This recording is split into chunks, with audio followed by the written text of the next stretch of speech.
everyone, welcome back to my channel. I'm Kamal Chulaka, a landscape and travel photographer based out of Vancouver in beautiful British Columbia. So today we're going to dive deep into the different bracketing options built into the GFX 100 Mark II, which I have here. And on the camera I have the GF 45 to 100mm f4 lens mounted. And I'm going to be shooting a bunch of landscape compositions and show you guys how to set up the different bracketing options built in this camera. So what is bracketing? For those of you who are relatively new to photography, bracketing is a process by which you essentially take multiple images with different settings, so that especially in challenging shooting situations where we might have a very bright background and a large dynamic range, so any one exposure setting may not be enough to ideally capture the whole scene. So you might have an overexposed part of scene or another part of scene underexposed. So that's essentially when you use focus bracketing. The other bracketing options are also used. It can be used essentially to have a backup of images where you want to capture different settings of different images and then go back in your post-processing and see which one suits you the best. And it can also be used as a creative tool. So let me show you guys what the different settings this camera has. Access the different bracketing settings within the camera. Click on the drive mode, and then you can access the different drive modes. And with the bracketing settings are all. So here you have ISO bracketing, your white balance bracketing, and this is the exposure bracketing. And you also have multiple exposure. And you have a very unique feature, which is the pixel shift multi-shot accurate color, which essentially creates a very highly accurate color image using the pixel shift feature built into the sensor. It essentially takes about 16 shots, if I'm not mistaken, and creates a very accurately colored image. And finally, you have a pixel shift multi-shot high resolution and accurate color mode. So in addition to getting accurate color, in this mode, the camera is going to shoot 16 different images using pixel shift technology and create a mega 400 pixel high resolution image. Access the exposure bracketing. Go to bracketing, and the very first option within bracketing is the auto exposure bracketing. To set up, you need to go into the menu and go to auto bracket settings. And here you can set up the number of frames and step settings. You can decide how many frames you want to bracket with. So you have all the way up +9, plus minus 9, which is insane amount of frames. And here you can set up the steps, where you can set up 1/3 of stop, or let's see that. So you can go to 1/3 stop, you can do 2/3 stops, 1 stop, full stop, and so on, all the way up to 3 stops. So you have a lot of flexibility with the bracketing. So I normally just shoot with shoot 3 frames ±3 frames, which I find enough because this sensor already has a huge dynamic range. To start 3 frames, and for the steps I normally just go with 1 stop. And here you can even set up the sequence in which you want to shoot the bracketing, whether you want to start with minus, plus. So basically in this setting, it shoots with 0 compensation first, then with plus compensation, and then with minus compensation. So this is the exposure setting that you're going to set manually.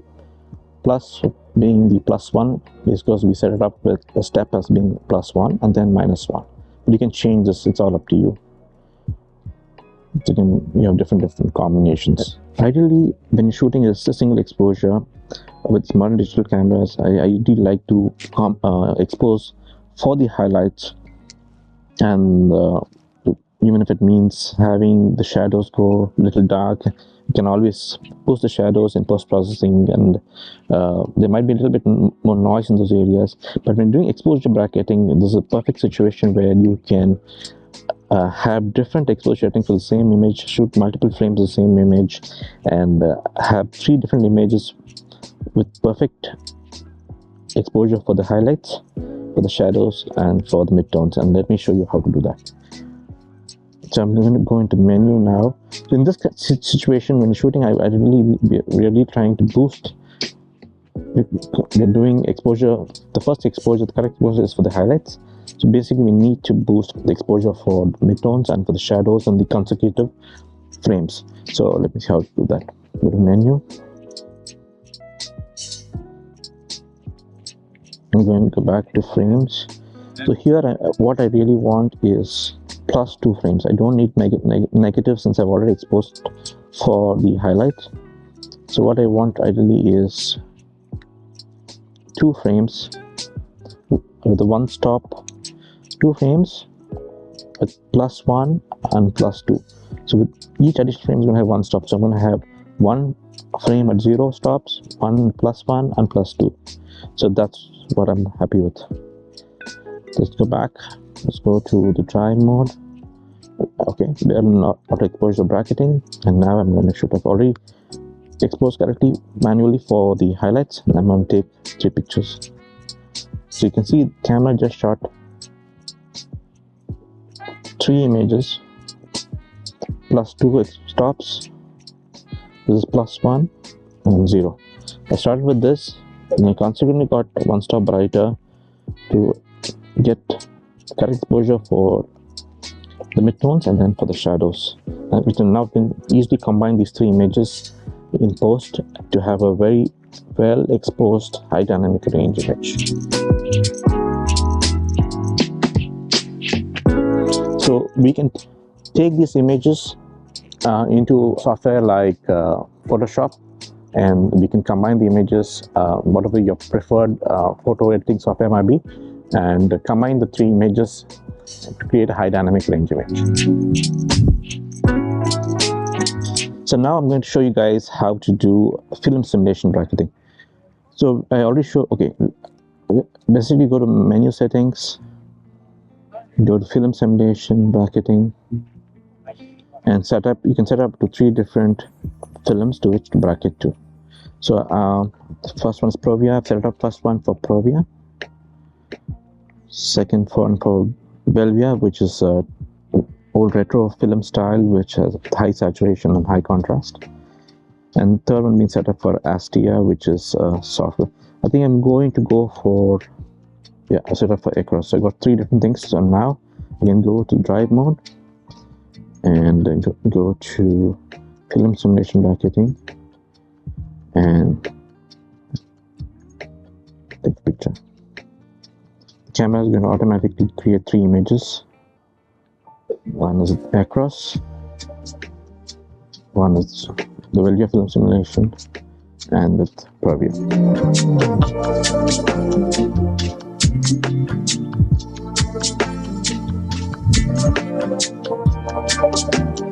So this is the technique I'm going to use for this type of image, where you have a good depth of field, you have a very close foreground, and then you have a middle ground and a background in the distance. Okay, to use the auto mode in the focus bracketing, go to drive mode, and then to adjust, select focus bracketing, and then press Q button to set the auto. And when the camera's on tripod, I think 2 seconds is good enough. That's the time between each frame, so that you don't get vibration from the previous shot. And then you start. Now the camera is taking 22 images, starting with the flowers, going all the way to infinity. I'm making small focus adjustments with each subsequent frame. Then we can combine all these 22 images in Photoshop. Use the image stacking feature and create a nice image with a large depth of field and perfect focus right across the frame. So there you have it, folks. That was my short video on some of the bracketing options built into the GFX and Mark II. It's a fantastic, powerful tool with a lot more options as well, like ISO bracketing, dynamic range bracketing. So do check that out, do explore yourself.